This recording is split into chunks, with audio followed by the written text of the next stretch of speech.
Płyniemy dalej wzdłuż szwedzkiego Westkusten. Załoga, w tym nasz kot Tofik, dzielnie znosi fale, silny wiatr i czasem własne słabości. Na pocieszenie mamy truskawki, midsomarowe słońce i coraz to nowe miejsca, często tylko do naszej dyspozycji. Nic, tylko się cieszyć.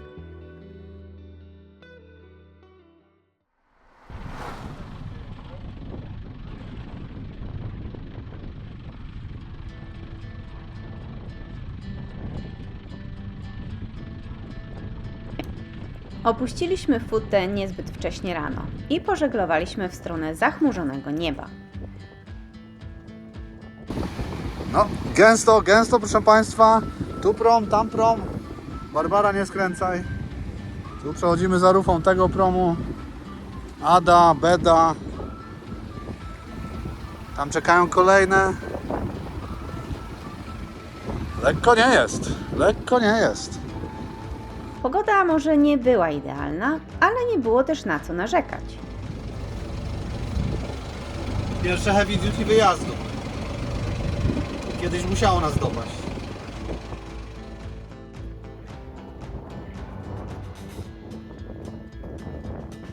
Jest godzina 12 i jesteśmy w porcie.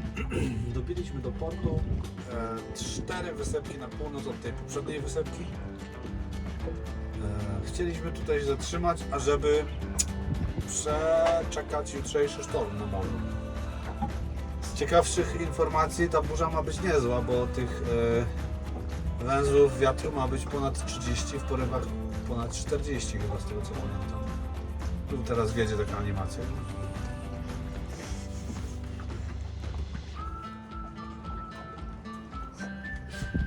No i tak, no i generalnie Tymo się ucieszył, bo A, jest miejsce grillowe, B, jest Ika, więc pewnie będzie mógł sobie kupić żeberka i ją grillować. Tak. Dzisiaj wchodziliśmy do portu, no i bojki wzięły nas z zaskoczenia. Dali wszystkie 3 kolory naraz obok siebie. No i łatwiej by było, gdybym nie był daltonistą. Nie no, wszyscy pomyśleli, że Taka trzeba łacha je piachu minąć. tam była i okazało się, że ta jedna bojka symbolizowała właśnie tą łachę piachu. No i my naszym killem w ten piach delikatnie tak wyhamowaliśmy, ale spokojnie wrzuciłem wsteczny i wyszliśmy z tej łachy piachu. O, pada, a my już siedzimy i mamy daszek. Po głębszej analizie sytuacji z wejścia z portu okazuje się, że faktycznie wszystko na mapach było i tutaj trzeba było iść tędy, a nie tędy. No co ja mogę powiedzieć? Zdarza się nawet. Tofik czuje się już zdecydowanie pewniej na pokładzie. Podczas żeglugi głównie śpi, ale gdy tylko dobijamy do brzegu, włącza mu się tryb szperacz i zaczyna włóczyć się po coraz to ciekawszych zakamarkach. Co się tam dzieje? Tofik? Tofik, co ty tu robisz? Jest. Tak. Tofik, Byłaś! chodź tu, chodź. Puptaku! Którędy ty tam wszedłeś? Uwaga, jak go będziesz podnosić. O. Znaczy ja wiem, którędy. Gdzieś ty się tam wcisnął! Weź tu.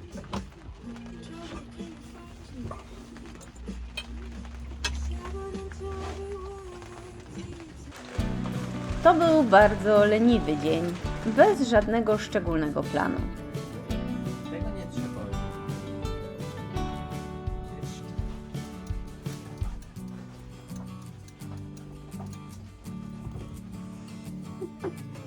Generalnie 17 metrów, czyli około 30 paru pędzów wiatru wymaga planowania. Wiatry przeczekamy, ale planowanie warto zrobić. Kiedy wreszcie wyszło słońce, postanowiliśmy sprawdzić, jak bardzo wieje. No i wyszło na to, że całkiem solidnie.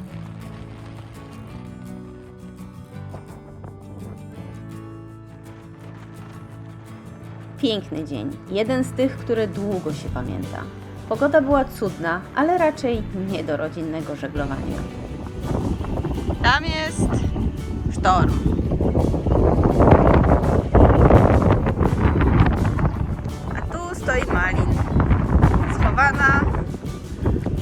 Za górką.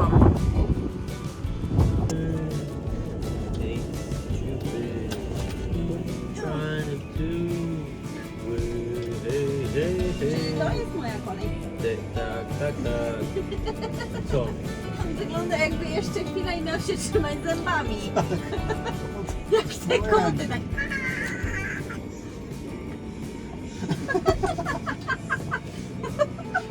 Mam nadzieję, że to nie będziecie mieli na filmie. Oczywiście, że będziemy mieć na filmie. A to ujęcie najbardziej.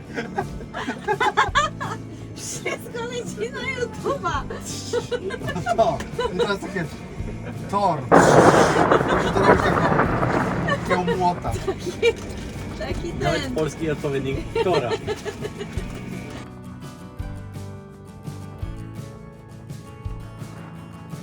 Ale że ciekawość nie dawała nam spokoju, wybraliśmy się jeszcze raz z miernikiem, żeby poczynić pomiary. Rzadko trafiają nam się takie wichury w czasie rejsu.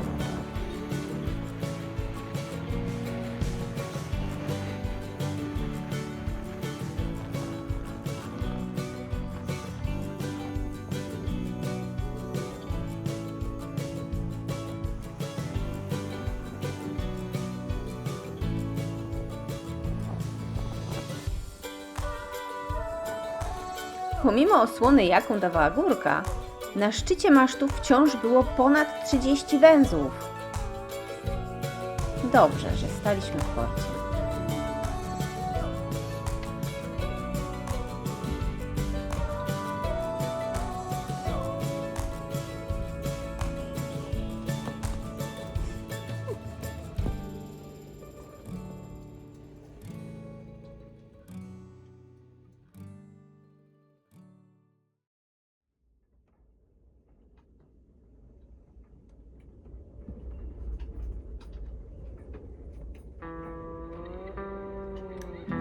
Wciąż uziemieni przez sztorm, wybraliśmy się na spacer po okolicy. Rere to niewielki port. Dawniej mieszkańcy żyli tu głównie z rolnictwa i rybołówstwa, ale intensywne połowy śledzia w XVIII i XIX wieku odcisnęły mocne piętno na tutejszej przyrodzie. W tamtych czasach wszystkie drzewa na wyspie wycinano pod opał, aby gotować wodę dla śledzi w wielkich kotłach. Nie ostały się nawet mniejsze drzewa, krzewy, ani nawet korzenie. Kiedy skończyło się drewno, zaczęto wydobywać torf. To sprawiło, że lekka piaszczysta gleba została wydmuchana i zmyta przez deszcze oraz burze, a wyspa pozostała naga i pełna zagłębień wypełnionych wodą. Dziś północna i zachodnia część Rere to rezerwat przyrody, w którym królują ptaki, drobne zwierzęta i rośliny. Natura powoli tu wraca, ale pewnych rzeczy nie da się już odzyskać. Wiatr wciąż hulał, więc oczywiście zabraliśmy nasze narzędzia pomiarowe, żeby sprawdzić, jak bardzo wieje.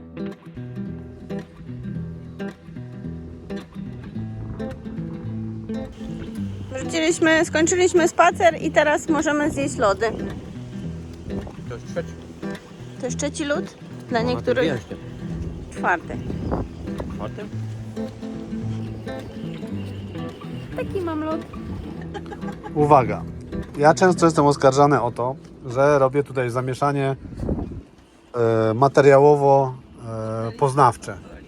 No i mam książkę, swoją drogą polecam, bardzo ciekawa. Jakiś tam aparat, kawka. A tu leży tak, zestaw do malowania. Część dalsza zestawu do malowania. Kot. Kot nie jest moim. Zestaw do nitowania. Tutaj jest jakaś włóczka, która się suszy, bo wcześniej wpadła. O, przepraszam. Dobra.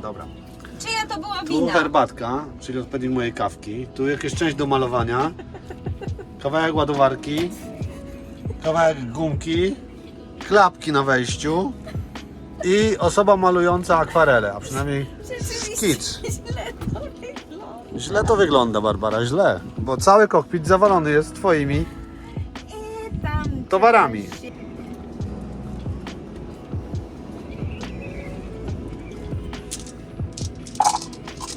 Otóż kości zostały rzucone. Pogoda nas pokonała, w sensie wiatr. Piękne słonko, temperatura przyjemna, ale te powiewy, ten stały wiatr 30 węzłów i powiewy do 40 ponad skutecznie unieruchomiły nas w porcie. Gdzie? W tym porcie. Z pozostałymi 11 łódkami. Żyjemy tym takim klimatem portowym, czyli mamy rum, mamy kości, fajka się pali. Generalnie muzyka gra. I tyle. I wszyscy piją. Wszyscy piją. Dokładnie. Poza nimi. Poza nieletnimi. Tam taka siedzi ekipa 4 łódek. Starsi od nas. Przynajmniej. Skål. Oni już siedzieli i drinkowali apero, jak my wyszliśmy na hajka. Czyli o 11. Potem my byliśmy na hajku 2 godziny, oni dalej siedzieli. My czytaliśmy książki, malowaliśmy, a oni dalej sobie tam drinkowali. Potem my poszliśmy zrobić grilla, oni dalej drinkowali. Po czym jak my skończyliśmy grilla, to oni wyciągnęli cięższy kaliber. Nie takie tam resztki jak my, tylko całe butelki. I dopiero się zabierają za grillowanie. Normalnie nie wiem, co tutaj się zapowiada. Mądrości koniec na chwilę obecną.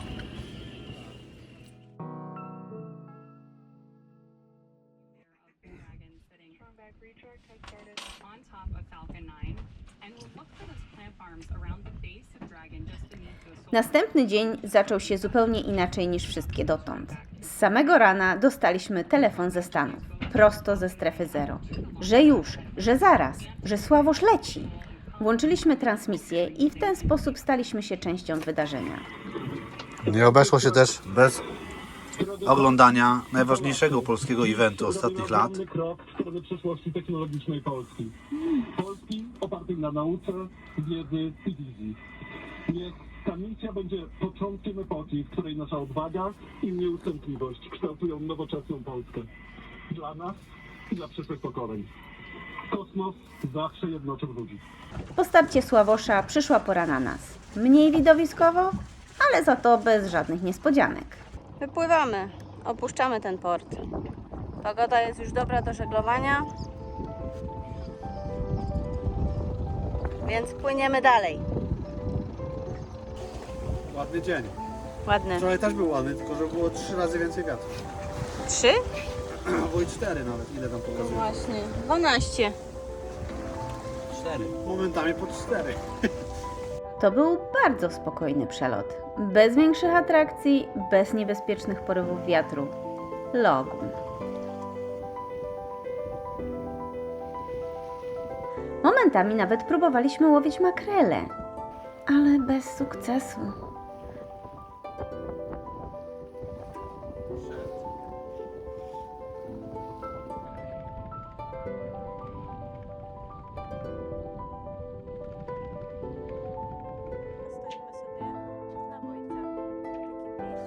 Dzień zakończyliśmy na bojkowisku w Huerham. Mi się wydaje, że będzie dzisiaj kąpane. A tu test wody. Czy woda mokra?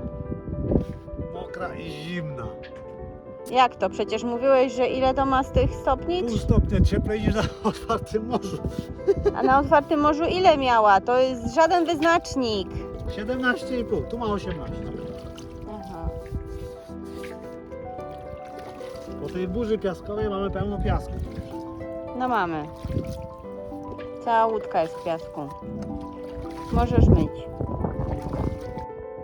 Okolica była piękna, więc Tymek od razu ruszył na zwiady.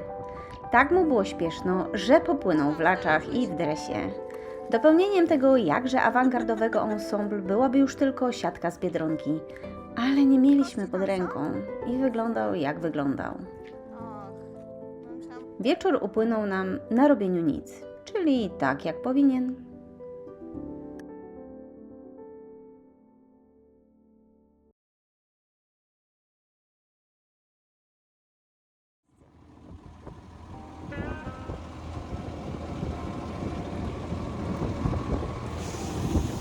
Ten dzień przywitał nas piękną pogodą.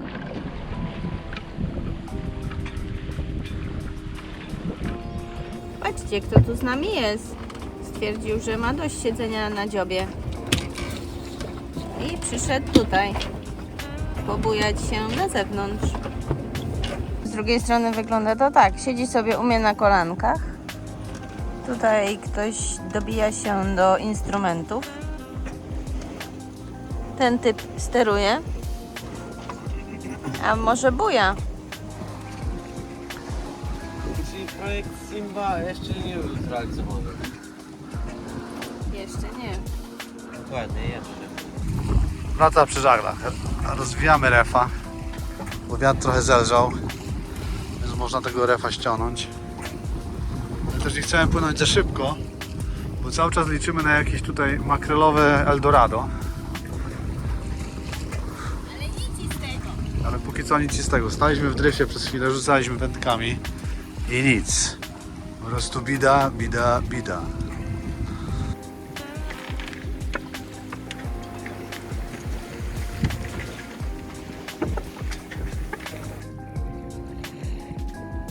Nic się nie dzieje. Po tych falach, które niemalże wyrzucały nas z łódki, wpłynęliśmy tu sobie w jakieś takie totalnie chilloutowe pływanie. Facet nas tu wyprzedził w podkoszulku, na pełnym ożeglowaniu, a my tam na zrefowanych żaglach walczyliśmy o życie. Jesteśmy tu poubierani ciepło i jeszcze cieplej. I generalnie nie wpisujemy się w ogólnie panujący trend modowy. Lato 2025.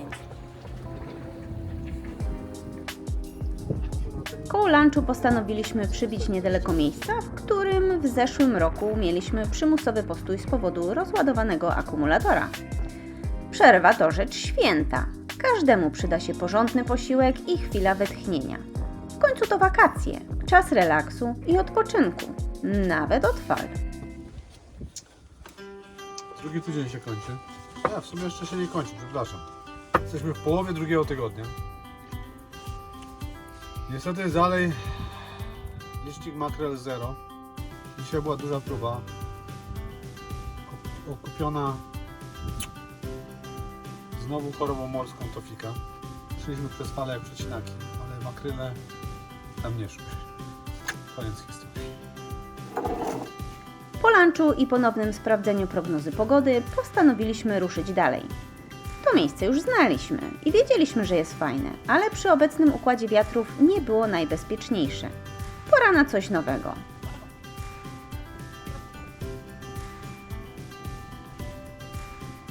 Po dobiciu do brzegu i zabezpieczeniu malin mogliśmy wreszcie zająć się eksploracją, gotowaniem i ogólnie pojętym chilloutem. Łódka już zabezpieczona. Teraz idziemy tam.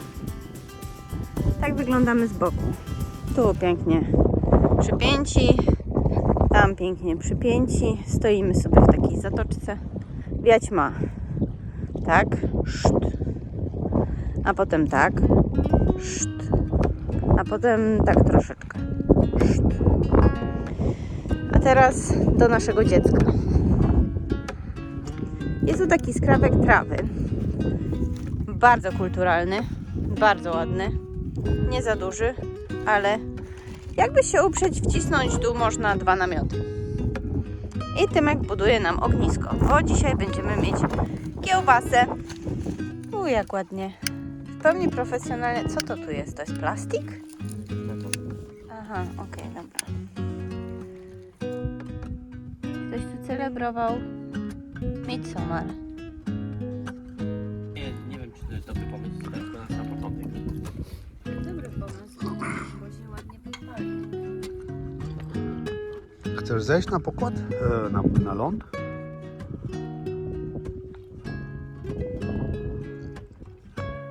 Idziemy się przejść.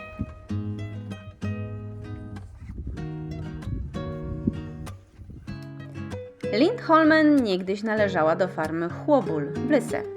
W okresie wspomnianego już wcześniej wielkiego połowu śledzia mieszkało tu kilka rodzin, ale na początku XX wieku ostatni mieszkańcy przenieśli się stąd na ląd. Legenda głosi, że wyspa jest nawiedzona. Zimą odizolowani od świata mieszkańcy popadali w depresję, a ich krzyki ponoć wciąż słychać w nocy. My nic takiego nie słyszeliśmy, ale kto wie, czego on nasłuchiwał.